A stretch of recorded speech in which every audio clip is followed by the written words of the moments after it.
తాడేపల్లిలోని వైసీపీ అక్రమ నిర్మాణం కూల్చివేతతో మరిన్ని సంచలన విషయాలు వెలుగులోకి వస్తున్నాయి. పార్టీ కార్యాలయం పేరుతో వైసీపీ వందల కోట్ల భవనాలు, భూములు కొట్టేసిన వైనం మీద అధికారులు ఎక్కదీస్తున్నారు.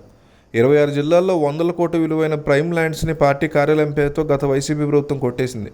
జిల్లా కేంద్రంలో నగరం నడిబొడ్డున 2 ఎకరాల చొప్పున పార్టీ కార్యాలయాలకి మాజీ సీఎం జగన్మోహన్ రెడ్డి భూములు రాయించుకున్నారు. మార్కెట్ ధర ప్రకారం వైసీపీ రాయించుకున్న భూముల విలువ 900 నుంచి 1000 కోట్ల వరకు ఉంటుందని అంచనా వేస్తున్నారు.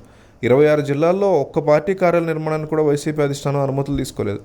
నిషేధిత భూములు, ఇరిగేషన్ భూములు, చెరువు భూములు, దేవాలయ భూములు, ఆన్సైడ్ భూములు అప్పటి జగన్ సర్కార్ యథేచ్ఛగా కేటాయించుకుంది. ఒక్కో జిల్లా పార్టీ భవన నిర్మాణానికి 15 కోట్ల నుంచి 20 కోట్ల ఖర్చు. భవనంలో ఇంటీరియర్, ఇతర ఫర్నిచర్ రిచ్గా ఉండేలా ప్రమాణాలు చేశారు.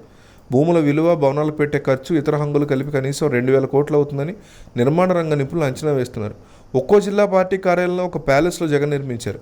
ప్రతి కట్టడం రాజభవనాన్ని తరపించేలా నిర్మాణాలు చేశారు. భారతదేశ చరిత్రలో జాతీయ పార్టీలు సహా ఏ ఒక్క రాజకీయ పార్టీలకు కూడా ఇంత ఖర్చు లేదని రాజకీయ విశ్లేషకులు వాపోతున్నారు. కేంద్రంలో సుదీర్ఘకాలంలో అధికారంలో ఉన్న కాంగ్రెస్ కానీ, ప్రస్తుతం ఉన్నటువంటి బీజేపీ కానీ ఈ స్థాయిలో కార్యాలయాల యొక్క భవన నిర్మాణాలు చేసుకోవడానికి ఈ లెవెల్లో ఖర్చు పెట్టలేదనేటువంటి మాట వినిపిస్తోంది. ఆంధ్రప్రదేశ్లో ప్రభుత్వం మారడంతో వైసీపీ ప్రభుత్వంలో జరిగిన దాష్టికాలు, దారుణాలు ఒక్కొక్కటిగా బయటకు వస్తున్నాయి. తెలుగుదేశం సానుభూతి పరుల మీద అక్రమంగా పెట్టినటువంటి కేసులు, పోలీసులతో చిత్రహింసలు గుర్తించినటువంటి తీరు, బాపట్ల జిల్లా వేటపాలెం మండలం రామపురం గ్రామస్తులు తమ గోడు వెళ్లబోసుకునేందుకు ముఖ్యమంత్రి చంద్రబాబు నాయుడు కలిసేందుకు విజయవాడ వచ్చారు. రామాపురం గ్రామానికి చెందిన వైసీపీ ప్రభుత్వ బాధితులు సీఎం, ఇతర మంత్రులను కలిసేందుకు ఆదివారం విజయవాడకు వచ్చారు.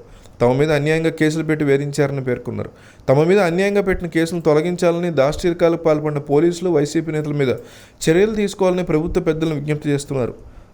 టీడీపీకి అనుకూలంగా ఉన్నామని గత ప్రభుత్వం మీద తమ మీద కక్ష కట్టిందన్నారు. పోలీసులను అడ్డంగా పెట్టుకుని అక్రమంగా కేసులు పెట్టించారని వాపోయారు రామాపురం గ్రామస్తులు. గ్రామంలో ఏకంగా 230 మంది మీద 18 కేసులు పెట్టి చిత్రహింసలు పెట్టారన్నారు. ఈ వ్యవహారంలో చీరాల రూరల్ సీఐ మల్లికార్జున ప్రధాన సూత్రధారిని ఆరోపించారు.